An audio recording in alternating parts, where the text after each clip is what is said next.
ఆనందరావు భద్రావతి వాళ్ళ ఇంట్లో దొరికిపోతూ ఉంటాడు. ఇంతలో అక్కడ ఉన్న ప్రేమ వాళ్ళ నాన్న ఒక గన్నని తీసుకొని వచ్చి, "నువ్వు ఆ రామరాజు గాడి వియ్యంకుడివే కదా" అని చెప్పేసి అయితే అడుగుతూ ఉంటాడు. ఆ మాటలు వినగానే అక్కడ ఉన్న ఆనందరావు మాత్రం, "లేదు లేదు, నేను ఆయన వియ్యంకుడిని కాదు" అని చెప్పేసి అయితే అంటూ ఉంటాడు. ఇంతలో అక్కడ ఉన్న భద్రావతి మాత్రం, "ఎందుకు అబద్ధాలు ఆడుతున్నావు? నీకు ఏమైనా పోలీస్ స్టేషన్కి తీసుకొని వెళ్ళమంటావా, నిజాలు కక్కుతావా ఇక్కడే? లేదంటే నా గన్నతో నీ బుల్లెట్లు దించేసి నీ గుండెల్లోకి నిన్ను లేపేయమంటావా పైకి" అని చెప్పేసి అయితే అడుగుతూ ఉంటాడు. ఆ మాటలు విని అక్కడ ఉన్న వల్లి వాళ్ళ నాన్నకైతే చాలా టెన్షన్ అనిపించి, "అవునవును, నేను ఆ రామరాజు గారి వియ్యంకుడినే, ఇలా దొరికిపోయానేంటి" అని చెప్పేసి అయితే అనుకుంటూ చాలా బాధపడుతూ అసలు నిజాన్ని చెప్పేస్తూ ఉంటాడు. అది విని అక్కడ ఉన్న భద్రావతి అయితే, పెద్ద కొడుక్కి ఏదో మంచి సంబంధం, గొప్ప సంబంధం తెచ్చిపెట్టాను అనుకున్నాడు, కానీ ఇలాంటి సంబంధం తీసుకొని వచ్చాడా అని చెప్పేసి అయితే నవ్వుకుంటూ, "వీడిని వాళ్ళ ఇంటికే తీసుకొని వెళ్దాం పదా" అని చెప్పేసి అయితే రామరాజు ఇంటికి తీసుకొని వెళ్తూ ఉంటారు. ఇంతలో అక్కడ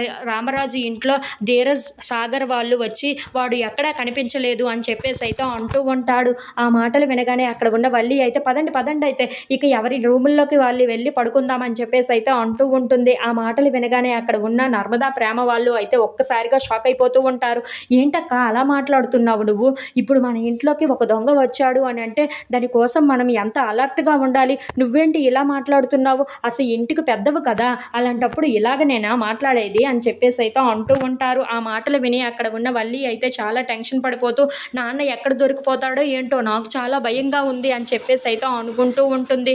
ఇంతలో అక్కడ ఉన్న ధీరజ్ వాళ్ళు మాత్రం, "ఈరోజు మనం తెలుగేసి ఉంటే సరిపోతుంది, మనం అలర్ట్గా ఉంటేనే చాలా మంచిది" అని చెప్పేసి అయితే అంటూ ఉంటాడు. "ఇంకా కొద్దిసేపట్లో ఉదయం అయిపోతుంది కదా, అంతవరకు మనం ఇలా అందరం కూర్చొని ఉందామని చెప్పేసి అయితే అంటూ ఉంటాడు. ఆ మాటలు విని అక్కడ ఉన్న వాళ్ళందరూ అయితే, "సరే, ఇలా మెలకువగానే ఉందామని చెప్పేసి డిసైడ్ అవుతూ ఉంటారు. ఇంతలో అక్కడ ఉన్న వాళ్ళందరూ సైలెంట్గా కూర్చొని ఉండడం చూసి, "ఇలా సైలెంట్గా కూర్చుంటే ఏమొస్తుంది, ఏదో ఒక గేమ్ ఆడుకుందామా" అని చెప్పేసి అయితే నర్మదా, ప్రేమ అంటూ ఉంటారు.